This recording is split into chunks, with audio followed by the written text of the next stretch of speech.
Moi, je suis Hugo Soubrier, du coup épidémiologiste et modélisateur, et je travaille à l'interface entre la recherche académique et le monde humanitaire. Et donc en gros, moi je regarde comment est-ce qu'on peut utiliser des méthodes statistiques avancées, notamment de la modélisation mathématique, pour mieux guider et orienter les opérations humanitaires d'MSF.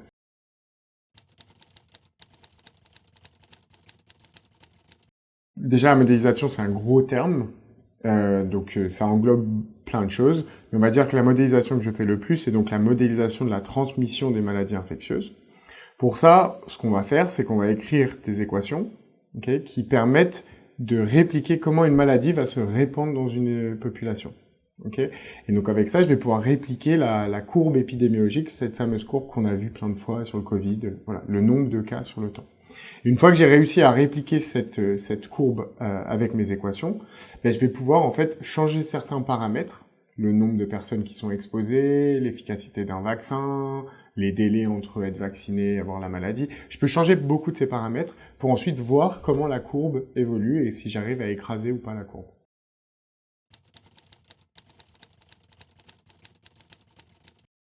C'est un terme qui est vraiment en vogue, qu'on a revu plein de fois sur le Covid notamment, mais ça a souvent été appliqué dans des contextes très stables, où on avait beaucoup de données et on avait aussi un peu de temps et beaucoup de ressources pour faire ces modèles.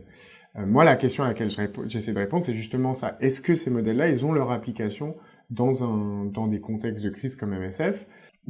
À mon avis, la grosse force de ces modèles, c'est que on peut tester des scénarios alternatifs. Donc MSF qui des fois n'a pas le temps vraiment de réfléchir dans la réponse, on va répondre de façon urgente, mettre en place une campagne de vaccination et a posteriori dire ah ben attendez, peut-être qu'on va faire un modèle pour essayer de voir si on a une prochaine épidémie, qu'est-ce qui se passe si on tente une stratégie différente, si on change ce paramètre, ce paramètre. Donc pour être utile a posteriori.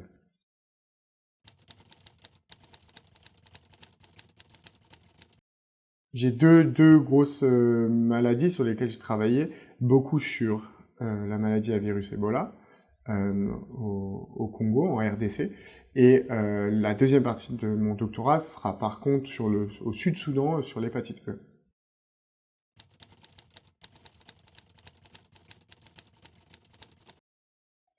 Là, dans le cas d'Ebola, ce qu'on a très souvent, c'est pendant l'épidémie, on va reconstruire des chaînes de transmission. Donc en gros, très simplement, qui a infecté qui. Donc je reconstruis la chaîne de cette personne a infecté cette personne, puis cette personne, puis cette personne. Ça, c'est fait sur le terrain. Et dans le cas de cette épidémie-là, ça a été fait sur le terrain par deux équipes différentes, et on s'est rendu compte que ces deux équipes sont pas vraiment d'accord sur les deux chaînes de transmission. Donc on a des personnes qui sont pas liées dans la chaîne, on ne sait pas vraiment qui les a infectées. On a des personnes qui ont un ancêtre conflictuel, on ne sait pas vraiment, en fait, on a deux possibilités, on n'arrive pas à faire un choix. Et il y a des aspects de la chaîne qui sont consensuels entre les deux équipes. Et nous, on s'est dit, on va utiliser des méthodes statistiques, donc on va utiliser un cadre bayésien, on dit ça, pour intégrer en fait plein de données entre elles. On utilise les données de contact, qui était en contact avec qui, les données temporelles, quand est-ce que les gens ont eu la maladie, et on a la chance sur cette épidémie d'avoir des données génétiques. Donc on sait quel virus était présent dans quelle personne. Pas toutes, mais une partie. En mettant en commun toutes ces données, nous on va reproduire un arbre, et on va donner une probabilité à chacun de ces infections, qui a probablement infecté cette personne-là. Et on va comparer ça avec ce que les épidémiologistes avaient sur le terrain, pour essayer de voir si cette méthode-là, elle peut être utilisée en temps réel.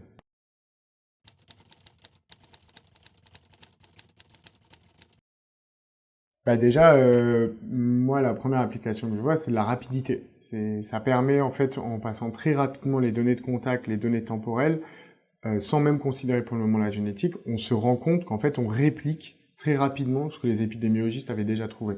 Donc, c'est super, c'est une très bonne nouvelle. Ça nous permet de sortir cet arbre et de trouver très vite les endroits où on est à peu près sûr qui a infecté qui, et du coup, de permettre aux équipes d'épidémiologistes de se concentrer sur les zones où on est peu clair de l'épidémie, pour que eux ils aillent sur le terrain chercher, investiguer plus en détail. Donc déjà, de ce côté rapide.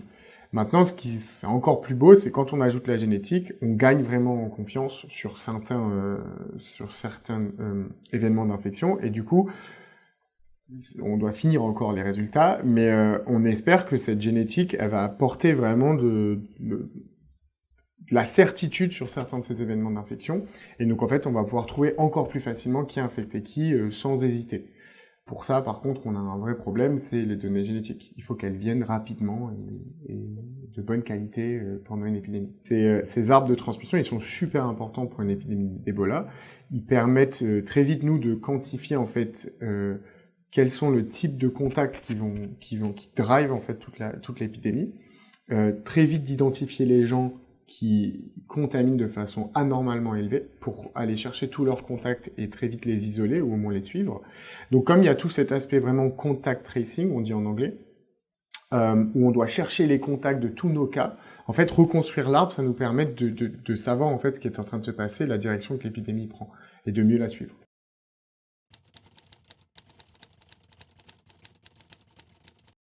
Donc ça, c'est une étude de cas vraiment fascinante. En fait, aujourd'hui, il y a eu que seulement 2 campagnes de vaccination réactives, c'est-à-dire en réaction à une épidémie dans le monde avec le vaccin. Et ces 2 campagnes ont été menées au Sud-Soudan par MSF.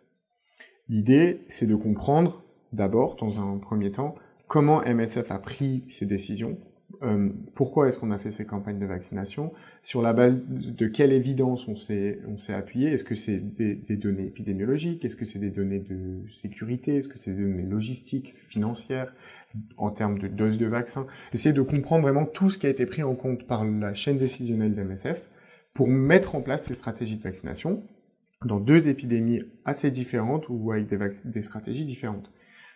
Et ensuite, ça va nous permettre d'identifier les endroits où la modélisation aurait pu supporter les opérations.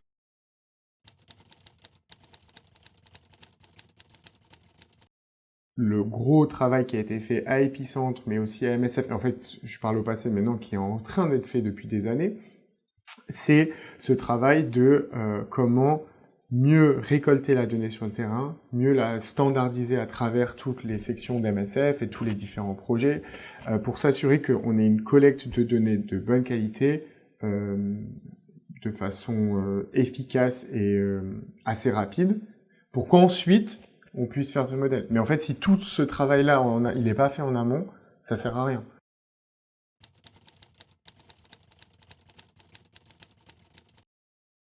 J'adore l'organisation parce que justement on a cette place unique à l'interface du monde académique, donc on va pouvoir prendre le temps de faire de la recherche scientifique, d'aller explorer des méthodes, tout ça, mais on les fait quand même en gardant en tête l'application de ces méthodes-là et l'implémentation, et s'assurer qu'elles sont le plus près possible des besoins opérationnels d'MSF. Et pour ça, on se base notamment ici à Epicentre sur beaucoup de données qui ont été récoltées pendant les épidémies auxquelles MSF a répondu. Et c'est aussi des données qu'on trouve très rarement, ces données de contexte où il y a très peu d'institutions de recherche, où il y a très peu de partenaires. Donc en étant chez MSF, on a accès à un jeu de données unique.